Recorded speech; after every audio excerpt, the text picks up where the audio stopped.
Leo, welcome and this is your reading. Be open-minded po, hindi po halos lahat makaresonate, kaya piliin niyo na lamang. And thank you nga po pala sa mga nag-subscribe, lalo na sa mga bumabalik. Marami pong salamat. Give me the message for Leo. Ano yung mensahe sa'yo? Give me the message for Leo. Ano yung mensahe sa'yo?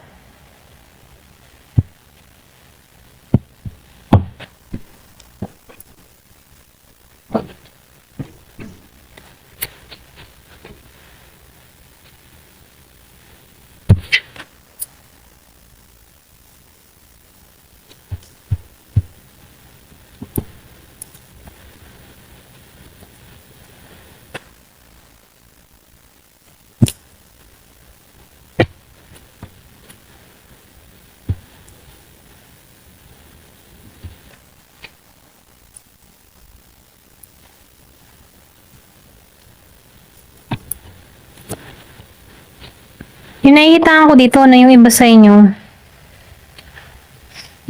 Kumbaga na sinusubok ka, okay? Kumbaga meron ditong pagsubok na kinakaharap dun sa iba. Pwedeng nangyayari to sa'yo ngayon, ano? Yung meron kang mga problema, lalo na sa financial, yung iba sa inyo. Then yung iba naman sa inyo merong sakit na nararamdaman, okay? And then yung iba naman sa inyo, sa sitwasyon na kinakaharap, ano? Kumbaga sinusubok ka dito, okay? Pero ganun pa man, kahit sinusubok ka dito, no, sinasabihan ka dito na huwag kang mawawala ng pag-asa, no, kasi nakikitaan ko dito malalampasan mo to, okay? Kasi lumabas ang Ace of Swords. So nakikitaan ko dito kung ikaw man ngayon ay nakakaramdam ng mga pagsubok, okay? Kasi nitong mga nagdaang araw, talagang sabay-sabay yung dinadanas ng Pilipinas ano, dahil may bagyo, okay? Yung iba sa inyo nahihirapan pwedeng sa trabaho, okay? Kumbaga, no, maraming problema na dumating, okay?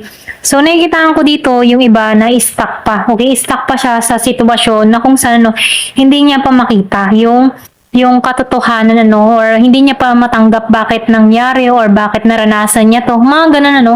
Pero ganun pa man, kung nahihirapan ka dito sa sitwasyon na kinakaharap mo, lalo na pagdating sa pera, sinasabihan ka dito, pagsubok lang to, pero malalampasan mo to, okay?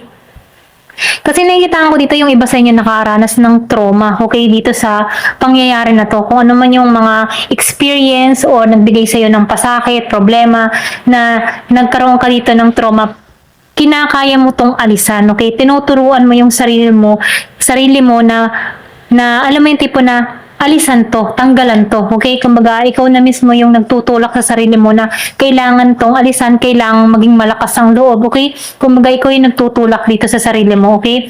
Kasi, kumbaga, nagiging kang positibo kahit may mga experience na nararanasan ka na kapighatian, problema na ganyan. Tinuturuan mo yung sarili mo na may darating din na ginhawa, may darating din na magandang kinabukasan sa hinaharap, okay? Kumbaga, nakikitaan ko dito na positive ka kahit may mga pagsubok ang kinakaharap. At yun ang maganda, no? Kasi nakikitaan ko dito na malalampasan mo to dahil meron ditong tagumpay na naghihintay sa'yo. So, nakikita ko rin dito, binibigyan ka dito ng lakas ng loob, ano, po. Kasi lumabas ang strength. Kumbaga, may inner strength ka na kaya mo tong malampasan to mga pagsubok na to.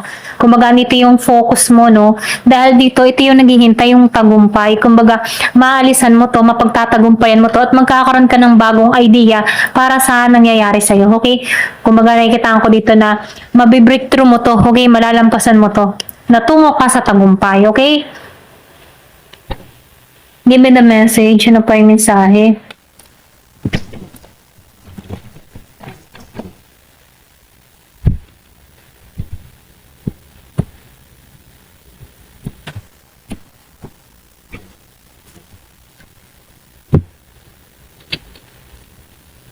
Nurture.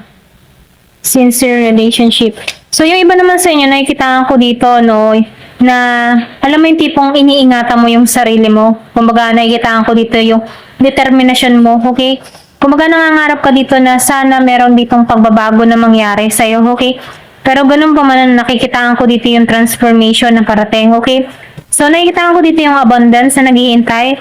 Nakikita ko dito yung paglago, okay? Kumbaga, meron ditong biglaan, may mensahe dito So, nakikita ko dito na temporary lang kung naranasan mo to. Okay, makakaraos ka din dito. Ito na yung mensahe, no? So, yung iba naman sa inyo, meron ditong parating na relasyon or pwede rin sabihin meron dito nagpapahiwatig na meron dito ka makikilala or makikita na tao na kung saan tulad mo din ng pananaw sa buhay. Kumbaga nakikita ko dito yung give and take sa relasyon na to or pwede rin meron dito tao na nagkakaroon ng interest sa'yo, pwedeng new person to, na kung saan sincere to sa'yo, okay? Kumbaga andun yung puspusan ng tao nito na makuha yung oo mo, okay? Pwede rin meron ditong nandiligaw sa'yo or pwede rin may nagpapahiwatig sa'yo na kung saan nakikitaan ko dito na totoo to. Ginagabayan tong tao na to patungo sa'yo, okay? Kumbaga nafe-feel ko dito yung twin flame or pwede ring soulmate. Magiging masaya ka dito. Ito na yung nakikita ko. Yung iba sa inyo, maybe nasa ibang bansa or pwede rin sabihin dito mo tumatagpuan or pwede rin ibang lahi to. Ayan, ito na yung nakikita ko dito. Doon sa iba, pwedeng nakakausap mo to through online, social media, or pwede rin sabihin sa mga dating site. Kumbaga nakikita ko dito, pwedeng merong magkita ngayong December 29. Okay, ito na yung nakikita ko, or December 4. Ayan, meron ditong sorpresa na naghihintay dun sa iba. So, nakikita ko rin dito na magiging masaya ka dito sa tao na to, okay? So, tingnan pa natin. Give me the message. Ano pa yung mensahe na parating sa'yo? So, nakikita ko rin dito na yung iba sa inyo, meron ditong pag-aapaw ng karunungan or pwede rin sabihin na nadadagdagan ng iyong kaalaman dito, no? Ito na yung nakikita ko.